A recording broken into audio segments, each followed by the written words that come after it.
It is important to note that in the weldment environment, you are not limited to creating structural members only. In fact, you can also create plates, gussets, end caps, and weld beads. In this lesson, we are going to take a look at how to create a tabletop for this workbench by creating a plate. You will see that creating a plate is nothing more than creating an extruded boss.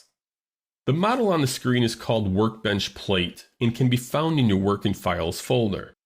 This model is the workbench minus a plate. Now let's get started. Within the Weldments ribbon, you will notice an Extruded Boss Base command. This is the same command found under the Features ribbon. It's placed on the Weldments ribbon for convenience. I am going to begin by suppressing the upper structure of this fabrication, just so it makes it a bit easier to create the tabletop. I am now going to select Extruded Boss Base, zoom up on the structure, and click this face here. Takes me into the Sketch ribbon. I'm going to select Offset Entities. I'm going to select each one of these 4 radial edges along the top of this structure. So I'm going to select this edge to begin with. Add an offset distance of 20. Make sure the direction is going to the outside, which it is. I'm going to select the next radial edge, zoom out a little bit, roll the model, pick the appropriate edge, and one more. And there we have it.